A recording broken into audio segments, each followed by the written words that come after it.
تو وہ کئی دفعہ ایک کمرے یا 2 کمرے کے مکانوں میں ایک ایسی سچویشن میں رہتے ہیں جس میں بجلی پانی جو آپ کا سسٹم ہے، سینیٹری سسٹم، ہائیجین کے جو اصول ہیں ان سے وہ کمپرومائز کر کے رہتے ہیں. تو اس کو آپ یہ نہیں کہہ سکتے کہ یہ جو ہے وہ ہوم لیس نہیں ہیں یا یہ پاورٹی کی بدترین اس کا شکار نہیں ہے. تو یہ چیز اگر ہم سامنے رکھ کے دیکھیں تو یہ بہت بڑی پاپولیشن ہے پاکستان میں جو کہ پاورٹی کی زندگی گزار رہی ہے. اس کے مختلف مظاہر نظر آتے ہیں آپ کو کہ مثلا اتنی تعداد میں بچے اسکولوں میں نہیں جا سکتے، یا اتنے لوگ علاج سے محروم ہیں، یا اتنے لوگ جو ہیں وہ زندگی کی دیگر سہولیات سے استفادہ نہیں کر سکتے. لیکن اگر آپ اس کو جسٹ ایک اس میں رکھ کے دیکھیں تو یہ جو ہے پاکستان کا بہت بڑا المیہ ہے. اور یہ بات نہیں ہے کہ اس کی وجہ ہمیں معلوم نہیں ہے، بلکہ یوں کہنا چاہیے کہ یہ بھی نہیں کہ جی حکمران طبقات کو معلوم نہیں ہے، پالیسی میکرز کو، جو لوگ جو ہے ان چیزوں سے ڈیل کرتے ہیں ان کو سب پتہ ہے، لیکن وہ کچھ کرنا نہیں چاہتے. اس کی وجہ میں آپ کو بتاتا ہوں کہ کیا ہے کہ کیوں نہیں کرنا. آپ مجھے دیکھیں، آپ کا جو فارن منسٹر ہے، فارمر منسٹر ہے جو آپ کا خزانے کا، وہ کیسر بنگالی ہو یا کوئی ماہر ہو جیسے فلاں مفتاح اسماعیل صاحب ہیں، جو بھی جس کو معیشیت پہ کسی تھوڑی بہت نالج ہے، اور جو ایک ڈیسیجن میکر ٹاپ پوسٹ پہ رہا بھی ہے پاکستان میں، تو وہ آج آپ کو بیٹھ کے تو جب یہ بتاتا ہے سامنے کہ جی یہاں تو حالات بہت ہی خطرناک ہیں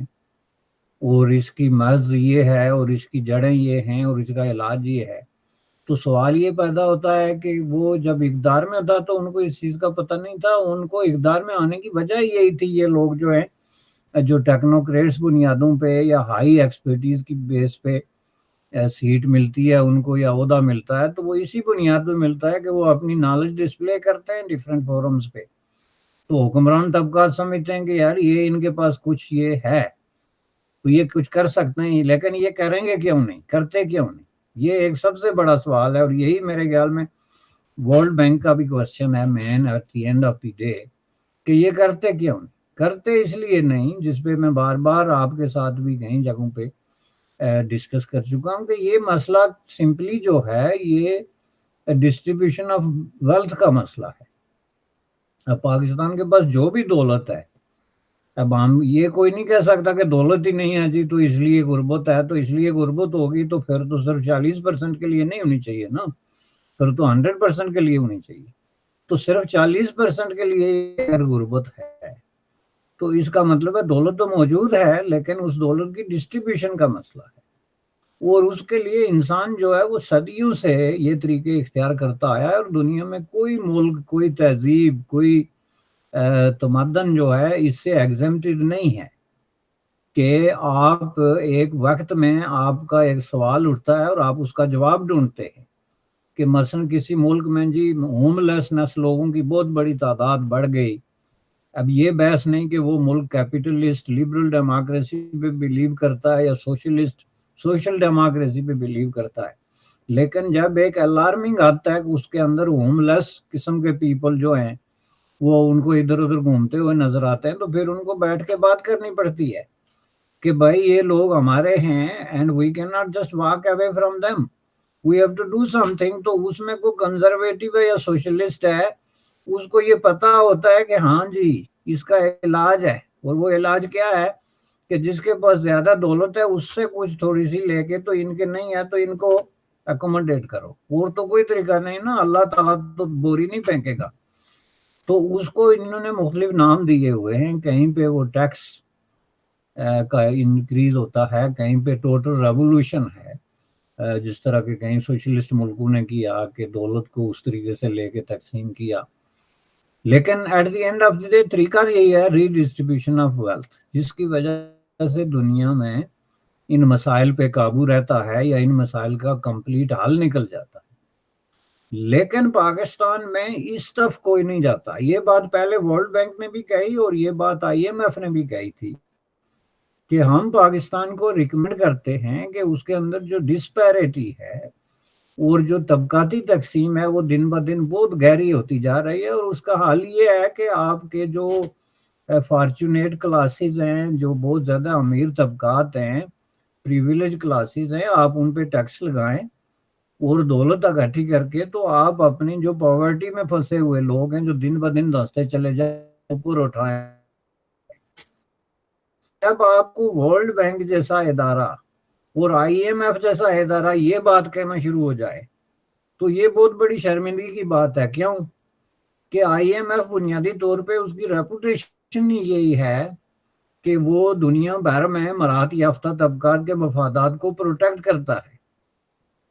گلوبل سطح پہ جو بڑے ملکوں کے مفادات ہیں، اس میں خواہ وہ یونائٹڈ اسٹیٹ آف امریکہ ہو، یورپ ہو، یا دوسرے اس طرح کے انفلوئنشل ملک ہیں، ان کی کرنسیز کو، ان کے انفلوئنس کو اور ان کے طاقت کو گلوبل سطح پہ اور ملکی سطح پہ جا کے تو وہاں کی جو پریویلیج کلاسز ہوتی ہیں ان کے مفادات کو پروٹیکٹ کرتا ہے، جس میں کوئی کلام نہیں۔ تو ایک ادارہ جس کی پہچان ہی یہی ہے، اس کا ڈائریکٹر اگر آپ کے ملک میں پریس کانفرنس کر کے بیٹھ کے تو اس میں یہ کہے کہ ہم ان کو کہتے ہیں کہ اپنے مراعات یافتہ طبقات پہ ٹیکس لگا کے غریبوں پہ خرچ کرو، تو یہ غریبوں سے ٹیکس مانگ رہا ہے۔ اب یہ کون آدمی ہے جو پاکستان چلا رہا ہے، جو اس طرح کی سکیمیں نکالتا ہے کہ آپ غریب سے ٹیکس لیں؟ جی ریڑی والے، اسلام آباد میں جس طرح کے واقعات ہوئے کہ آپ جو ہے وہ آپ کے سامنے بلینز آف ڈالر کا فراڈ ہو رہا ہو اور سامنے ہوتے ہیں آئے دن،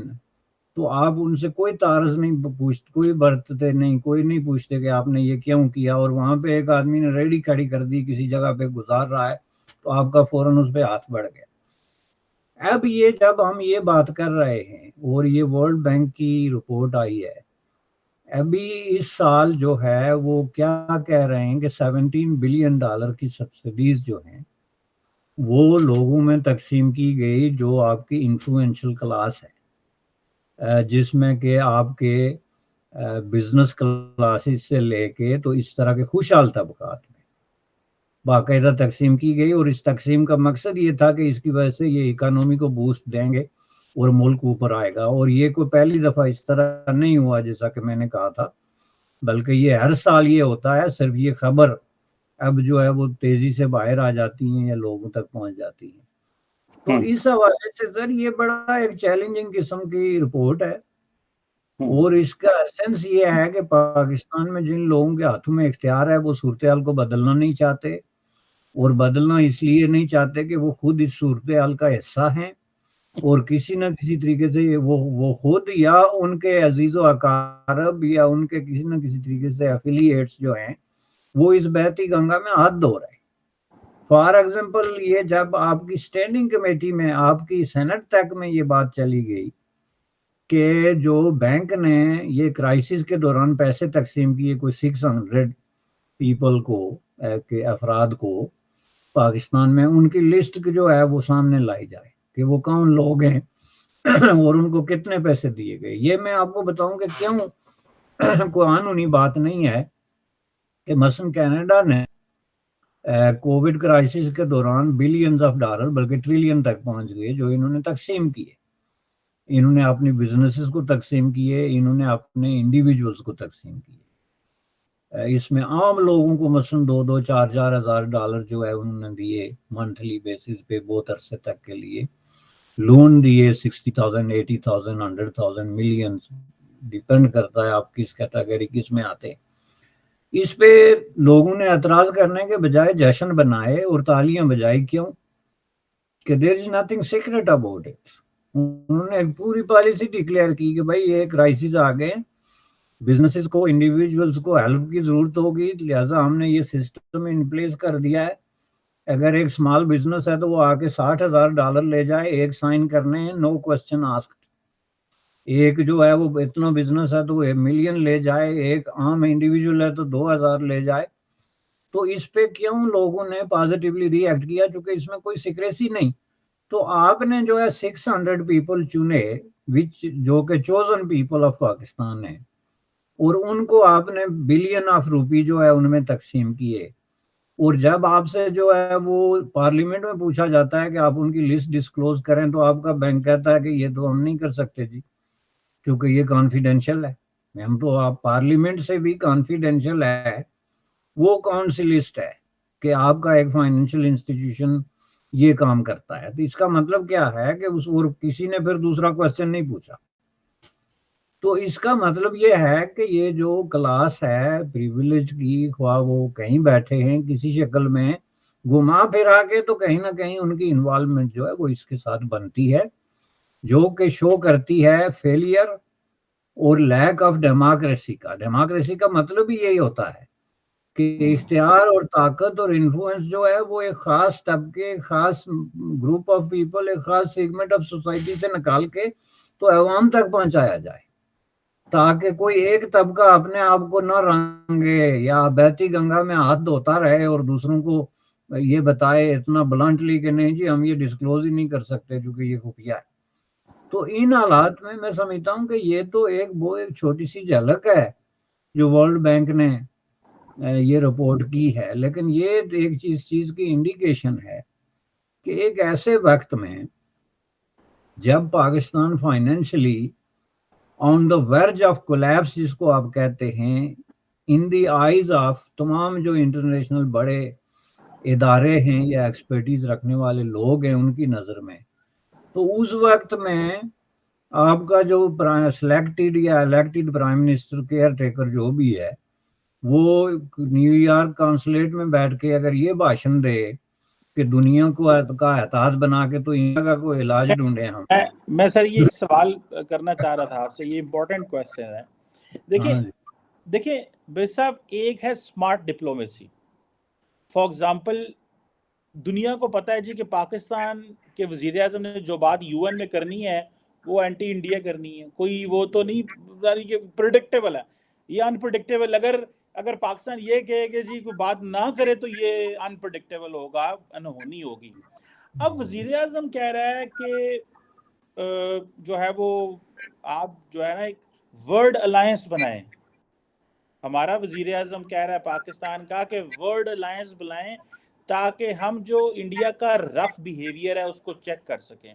دوسری طرف ویسا میں دیکھ رہا تھا کہ آسٹریلیا کی جو فارن منسٹر ہے پینی وانگ، وہ کہہ رہی ہیں انڈیا کو پرماننٹ ممبر بنایا یونائٹڈ نیشن سیکیورٹی کونسل میں. یہ ویسٹرن ورلڈ کی جو انڈرسٹینڈنگ ہے انڈیا کی وہ کس طرف جا رہی ہے؟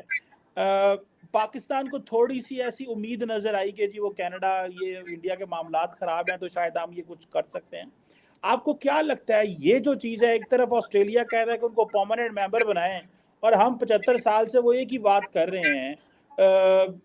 زیادہ اچھا یہ نہ ہوتا کہ ہم اپنی سٹرینگز پہ کھیلتے بجائے اس کے، اور اپنی سٹرینگز میں اکانومی آ جاتی ہے، پولیٹیکل سٹیبلٹی، بہت کچھ اور آ جاتا ہے. یہ دو ڈسپیرٹی آپ کو کیا لگتا ہے اس طرح کے حالات میں ویسٹرن ورلڈ یا دنیا پاکستان کی بات سنیں کہ جب انڈیا نے ابھی افریقہ کو گلوبل ساؤتھ کو ہونے کی وجہ سے G20 میں ممبر بنایا ہے اور فرسٹ ورلڈ کہہ رہی ہے کہ ان کو UNSC میں ہونا چاہیے، تو آپ کو نہیں لگتا ہے ہماری ڈپلومیسی جو ہے وہ آؤٹ ڈیٹڈ قسم کی ڈپلومیسی ہے؟ نہیں، آپ کا پرائم منسٹر اگر یہ کہتا ہے کہ ورلڈ الائنس بنایا جائے انڈیا کے خلاف، تو اس کا مطلب یہ ہے کہ یا تو ان کو پتہ ہی نہیں کہ ورلڈ جو ہے وہ کس چیز پہ مشتمل چڑیا کا نام ہے اور اس میں کون کون سے ملک اور بلاک شامل ہیں، یا پھر یہ ہے کہ وہ بہت ہی خوابوں کی دنیا میں رہنے والے کوئی جو پرانی وہ قدیم دیو مالائی قسم کی داستانوں کے کریکٹر ہوتے تھے. بھائی دنیا، آپ ایک تو اس جو دنیا گلوبل الائنس بنے گا اس میں ایک تو آپ ہیں، دوسرا کون ہوگا؟ یونائٹڈ اسٹیٹ آف امریکہ سے شروع کریں تو اس وقت دنیا میں سب سے جو قریب ترین پارٹنر ہے جو نیٹو سے باہر نکل کے اٹلانٹک جو کہ اس پار جا کے، تو وہ بھارت ہے. ڈسپائٹ جو کوئی کینیڈا کے ساتھ ان کی کنٹروورسی چل رہی ہے، یہ ایک ریسنٹ فینامینن ہے، اس پہ بھی ہم بات کریں گے، یہ الگ چیز ہے. لیکن سٹل سچویشن یہ ہے کہ یونائٹڈ اسٹیٹ آف امریکہ کا سب سے زیادہ چائنا کے خلاف ہو یا کسی بھی وجہ سے ہو، لیکن جو مین پارٹنر ہے اسٹریٹجک، پولیٹیکل اور ایون اکنامک بھی آپ کہہ سکتے ہیں، وہ اس وقت بھارت ہے. یورپ اور بھارت کے تعلقات کو آپ دیکھ لیں کہ کون سا ایسا ملک ہے جو اپنے طور پہ بڑھ چڑھ کے تو بھارت کے ساتھ جو ہے وہ تعلق بنانے کی کوشش نہ کر رہا ہو، لیکن یورپ نے وہی کرنا ہے جو یونائٹڈ اسٹیٹ آف امریکہ نے کہنا ہے، خواہ کچھ بھی ہو جائے۔ یہ جو ہے آپ یہ دیکھیں کہ یوکرین روس ایگزامپل اس میں آپ کے سامنے ہے کہ یورپ نے کس قدر جو ہے وہ کس کس کے کھلاڑیاں ماری اپنے پاؤں پہ، لیکن کیا وہی جو یونائٹڈ اسٹیٹ آف امریکہ نے کہا، اس سے دوسری بات وہ نہ کر سکتے نہ کرتے، نہ کبھی کی انہوں نے۔ اس کے بعد آپ آگے چلے جائیں، ایشیا میں جا کے دیکھیں تو آسٹریلیا سے لے کے جاپان سے لے کے جو پارٹنرشپ چل رہی ہے اسٹریٹجک اور پولیٹیکل ایون ملٹری، وہ چل رہی ہے بھارت کے ساتھ۔ تو آپ کے ساتھ دوسرا کون سا ملک آئے گا؟ چین کے پاس جب آپ کسی طرح کی اس طرح کی کوئی بات لے کے جاتے ہیں تو چین آگے آپ کو لیکچر دیتا ہے 20 منٹ کا، جس میں سے 15 منٹ یہ کہتا ہے کہ آپ انڈیا کے ساتھ نیگوشیٹ کریں اپنے پرابلمز کو اور گفت و شنید کے ذریعے حل کریں، یہی آپ دونوں کے لیے بہتر ہے۔ لیکچر یہ چین ہر میز پہ آپ کو دیتا ہے۔ یہ بات کی بات ہے کہ اس کو کہیں پاکستان کو استعمال کرنا پڑے چائنا کو آنکھیں دکھانے کے، اس کو بھارت کو، تو وہ بھی کرتے ہیں۔ مثلا ابھی جو ہے وہ یونائٹڈ نیشن میں جو آپ لوگوں نے مطالبہ کیا یونائٹڈ نیشن سے کہ دنیا جو ہے وہ بھارت کو کنونس کرے کہ وہ پاکستان کی پروپوزل جو ہے کنونشنل اور دوسرے آرمز کو جو ہے کنٹرول کرنے کی، اس کو ایکسیپٹ کرے۔ یہ پروپوزل آپ مجھے بتائیں کہ بنیادی طور پہ کس کے فیور میں جاتی ہے؟ ظاہر ہے بنیادی طور پہ یہ چین کی پروپوزل ہے، چونکہ چین کا اس وقت مسئلہ ہے کہ انڈیا اب دنیا کی سب سے بڑی آبادی بھی اس کے پاس چلی گئی، اب سائنس اور ٹیکنالوجی کا بھی ادھر رخ ہوتا جا رہا ہے، اب انٹرنیشنل پارٹنرشپ میں بھی وہ آگے آگے ہے، تو اب کسی نہ کسی طریقے سے اس کو انگیج کیا جائے۔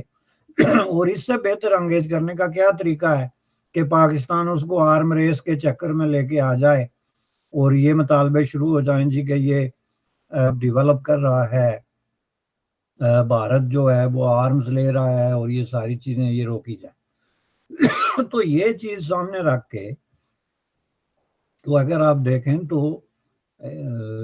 چائنا جو ہے وہ اپنے مفادات کے حوالے سے تو آپ کو سپورٹ کرتا ہے، لیکن جب آپ اپنے مفاد کی بات کرتے ہیں تو وہ آپ کو لیکچر دیتا ہے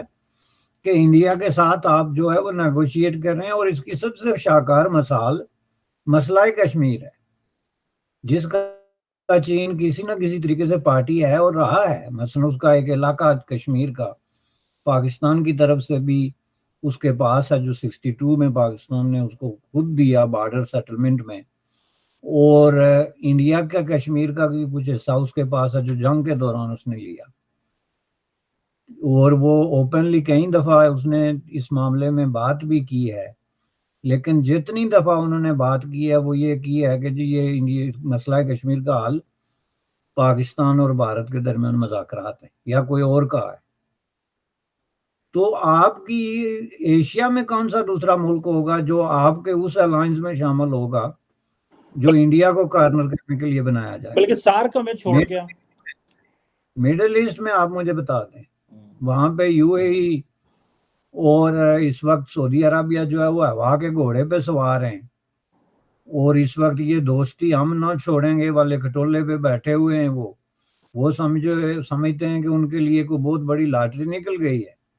جس طریقے سے وہ ایکسائٹڈ ہو رہے ہیں اور اپنے عوام کو ایکسائٹڈ کر رہے ہیں۔ تو آپ کے پاس دوسرا کون سا ملک ہے جس کو لے کے آپ اتنا بڑا الائنس بنانا چاہتے ہیں؟ یہ میرا سوال ہے۔ اکیلے کا الائنس تو کوئی بنتا نہیں۔ ویسے رہا سوال ترکی کا، آپ کہتے ہیں ممکن ہے وہ میں آپ کا مغالطہ کلیئر کر دوں۔ ابھی پاکستان کے پریس میں یہ کہا گیا ہے جی ترکی واحد ملک ہے جس نے یونائٹڈ نیشن میں مسئلہ کشمیر اٹھایا ہے اور ہماری حمایت کی ہے۔ ترکی کا آپ وہ ڈرافٹ پڑھ گئے ہیں جو انہوں نے وہاں پہ سپیچ کی ہے، اس نے کہا ہے کہ ترکی جموں کشمیر کے اندر پائیدار اور پرماننٹ امن کی حمایت کرتا ہے۔ انہوں نے یہ نہیں کہا کہ مسئلہ کشمیر حل کرنے کا مطالبہ کرتا ہے، نہ یہ کہا کہ وہ کوئی یہ کہتا ہے کہ اس پہ کوئی بات ہونی چاہیے، بلکہ وہاں پہ پرماننٹ امن کی بات کرتا ہے جو بنیادی طور پہ بھارت کا مطالبہ ہے۔